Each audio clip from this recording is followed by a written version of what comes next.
As LeBron James, Stephen Curry, and Kevin Durant inch closer to their well-earned retirements, and with NBA ratings being in a slump, many fans are left wondering, how will the league replace these iconic superstars? After Michael Jordan, Kobe Bryant, and now LeBron James, who will step up as the next face of the NBA? Is it the alien Victor Wembanyama, Luka Doncic, Anthony Edwards, or somebody completely else? Let's discuss. At this point, we are all very aware that Victor Wembanyama is a generational talent and probably the best defensive player in the league. I'm so glad the narrative around Gobert being the undisputed DPOY every single year is finally reaching a turning point. Thanks, Shaq. Wemby's rookie season was already remarkable, particularly on the defensive end. However, it wasn't until his performance at the Paris Olympics that Wemby truly seemed to have broken out. Now, in his sophomore season, the leap in his game has been nothing short of extraordinary. Defensively, he's turned it up a notch, averaging half a block more than last season, resulting in over 5 stocks a game. It's obvious he's becoming smarter and more aware of his surroundings, and is fully embracing the role of an all-out defender. And having Chris Paul on his side to guide him through his second season is just a cherry on top. Even after 20 years in the league, the CP3 effect is still fully there, and I personally believe he doesn't get as much recognition for his longevity as LeBron is getting. Offensively, Wemby is shooting a record-breaking amount of threes for a 7'4" big, but the league has drastically changed over the years. Teams like the Boston Celtics are shooting more threes a game than twos, and I understand it now. In Wemby's case, relying more on the free ball instead of going for a dunk every chance he gets is a game changer for his longevity.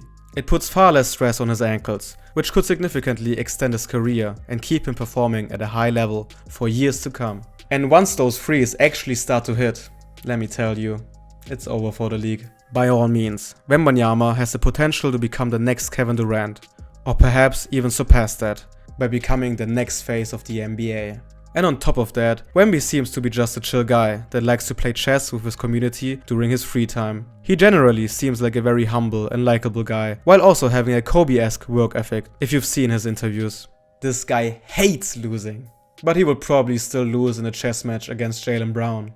Did you know? Brown is apparently super smart, has graduated at Berkeley, and has even had an interview at NASA. Although Wemby is the most likely player to become the next face of the league, NBA fans are very unwilling to choose a European player like Luka Doncic as their icon. And I'm pretty sure the commissioner would prefer an American too. Luka came into the league playing like an all-star and has only improved since then, with his insane averages from last season and especially his 73-point game against the Atlanta Hawks. Doncic has cemented his name in NBA history. He's the second best passer and probably the best active scorer in the league, with his momentum changes, step backs, and improved 3-point shooting. It sucks he can't get nominated for any awards this season due to injury, but hey, as long as Kyrie holds the fort until he's back, everything should be fine. Does he know? He doesn't know! It feels like he will probably be back by March.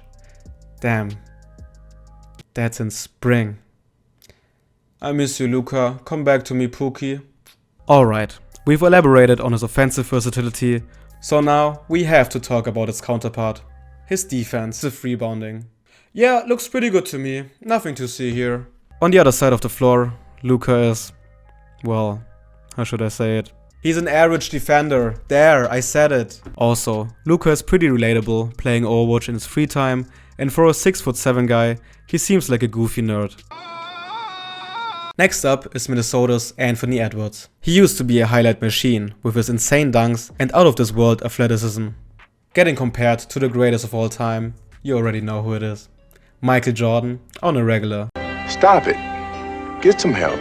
Although, since playing together with Curry during the Paris Olympics, he started to prefer shooting threes and is leading the league in most threes made this season with 175 3-pointers. Ant-Man might be the most charismatic and least media-trained player in the league, after LaMelo Ball. Every interview of him just makes me love him more, and people appreciate him for his realness. I'm not gonna see.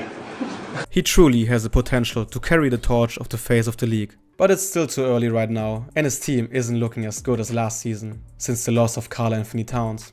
Truly, the worst trade this decade goes to the New York Knicks.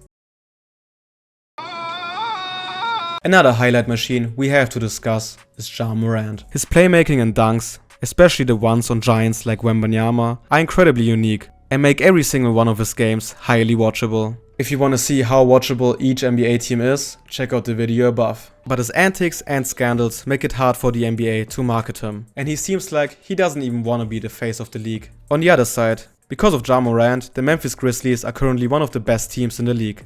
And if they keep improving like that, it will be hard not to associate Ja with the NBA as a whole. The Grizzlies have done an outstanding job at supporting him, and apart from injuries and Morant acting like he's Al Capone, they could become a dangerous team in the playoffs as well. I think it would still take him years though to increase his reputation and actually become the next face of the NBA. Nikola Jokic, the oldest player on this list, and maybe a stretch because of that, but my dude is averaging a triple-double for the season and has the most wins of every player in the league since 2015. He elevates every single one of his teammates due to him being the best passer in the league. Jokic is also the funniest player in the league. You cannot argue with me about that. Either you get him or you don't. Tonight, most triple doubles by a center. Congrats on that one too. Thank you. Yeah, thank you. there you go. Where is Wow. Shaq in that? Is it Shaq in that list? No, because I never passed, big honey.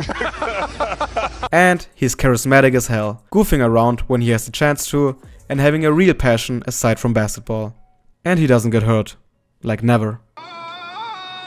Jason Tatum. You either hate him or love him. You could say the same thing about LeBron James back in the day, but that was mainly because of LeBron's fear factor. Tatum doesn't nearly have the same amount of acknowledgement as Bron used to receive, and he's way cornier too. Additionally, Boston's finals run was way too easy, with most of their opponents being hurt. For a video on that, click here.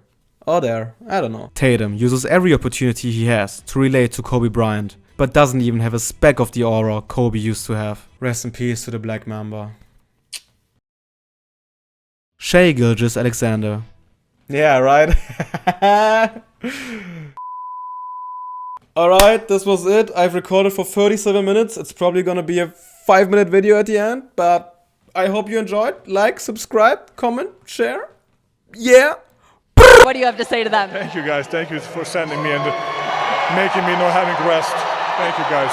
Thank you.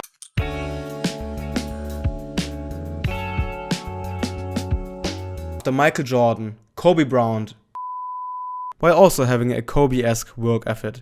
While also having a Kobe-esque work ethic. While also having a Kobe-esque work ethic. Kobe-esque work ethic.